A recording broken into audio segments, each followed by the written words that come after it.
السلام علیکم۔ علم کی آزمائش، حضرت موسیٰ علیہ السلام کے 3 مشہور واقعات۔ مرتبہ حضرت موسیٰ علیہ السلام سے کسی نے پوچھا، زمین پر سب سے زیادہ علم کس کے پاس ہے؟ حضرت موسیٰ علیہ السلام نے جواب دیا، میرے پاس۔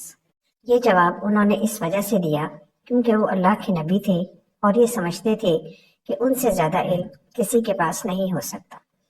لیکن اللہ تعالیٰ نے حضرت موسیٰ علیہ السلام پہ وحی فرمائی کہ ایک بندہ ایسا بھی ہے جس کے پاس وہ علم ہے جو موسیٰ علیہ السلام کے پاس نہیں۔ اللہ تعالیٰ نے انہیں حضرت خضر علیہ السلام کے پاس بھیجنے کا حکم دیا تاکہ وہ ان سے سیکھ سکیں اور علم کے معاملے میں عاجزی اختیار کرنا سیکھیں۔ حضرت موسیٰ علیہ السلام اپنے شاگرد حضرت یوشع بن نون کے ساتھ سفر پہ نکلے۔ اللہ تعالیٰ نے انہیں ایک نشان بتایا کہ جہاں 2 دریا ملتے ہیں وہیں انہیں خضر علیہ السلام ملیں گے۔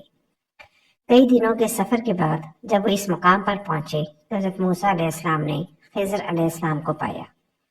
حضرت موسیٰ علیہ السلام نے خضر علیہ السلام سے درخواست کی کہ وہ ان کے ساتھ رہیں اور ان کے علم سے فائدہ اٹھائیں۔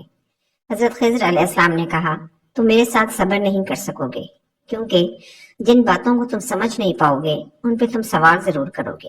لیکن حضرت موسیٰ علیہ السلام نے وعدہ کیا کہ وہ صبر کریں گے اور حضرت خضر علیہ السلام کے ہر فیصلے کو مانیں گے۔ حضرت موسیٰ علیہ السلام خضر علیہ السلام کے ساتھ نکل پڑے۔ راستے میں 3 عجیب واقعات پیش آئے۔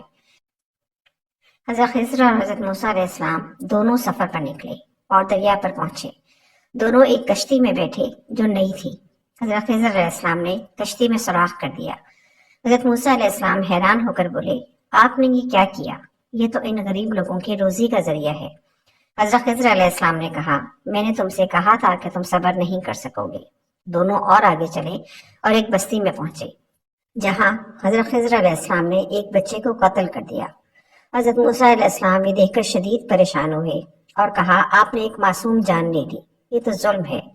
خضر علیہ السلام نے دوبارہ کہا، میں نے کہا تھا کہ تم صبر نہیں کر سکو گے۔ تھوڑی دیر بعد چلتے چلتے وہ ایک بستی میں پہنچے جہاں کے لوگ بہت بخیل تھے اور انہوں نے کھانے تک کے لیے انہیں کچھ نہ دیا۔ اس کے باوجود حضرت خضر علیہ السلام نے ایک گرتی ہوئی دیوار کو مرمت کر دیا۔ حضرت موسیٰ علیہ السلام نے حیرت سے کہا، حضرت ہم اگر چاہتے تو اس پہ اجر لے سکتے تھے، انہوں نے ہمیں کھانا تک نہیں دیا اور ہم ان کی دیواریں سیدھی کر رہے ہیں۔ اب تمہاری میری جدائی ہو گئی، تم نے یہ بھی اعتراض کر دیا۔ اب میں تمہیں بتاتا ہوں کہ یہ 3 کام میں نے کیوں کیے۔ پہلی بات کشتی والی سنو۔ یہ 2 مسکین بچوں کی کشتی تھی۔ ان کے گھر کا چولہا اس کی کمائی سے جلتا تھا۔ دریا کے کنارے کنارے ایک ظالم بادشاہ آ رہا تھا جو لوگوں کی کشتیاں چھین رہا تھا۔ ہم نے تھوڑا سا عیب لگا دیا تاکہ وہ ٹوٹی کشتی کو چھوڑ کے چلا جائے۔ اب وہ تھوڑے پیسے لگا کے کشتی مرمت کرا لیں گے اور ان کے گھر کا چولہا جلتا رہے گا۔ جس بچے کو ہم نے قتل کیا اس کے ماں باپ مومن تھے، نیک تھے، سالم تھے۔ بچے نے بڑا ہو کے بہت برا ہونا تھا، ہم نے اس کو قتل کر دیا۔ اللہ اس کے بدلے ان کو بہتر اولاد دے گا۔ علماء تفسیر نے لکھا ہے کہ اس بچے کے بدلے میں اللہ نے ان کے والدین کو ایک بیٹی عطا کی جس کی نسل سے 70 نبی پیدا ہوئے۔ دیوار شہر کے 2 یتیم بچوں کی تھی اور اس کے نیچے ان کا خزانہ تھا اور ان کا باپ بڑا نیک تھا۔ خزانہ دیوار کے نیچے ہے، دیوار کسی بھی معمولی دھکے سے گر جاتی۔ 2 ہی صورتیں تھیں، یا وہ بچے اپنا خزانہ خود اٹھا لیتے یا لوگ اٹھا کے لے جاتے۔ لوگ اٹھا کے لے جاتے پھر بھی ہاتھ میں کچھ نہ آتا، اور اگر وہ خود اٹھا لیتے تو بچے ہیں بچپنے کی وجہ سے اس کو اڑا دیتے۔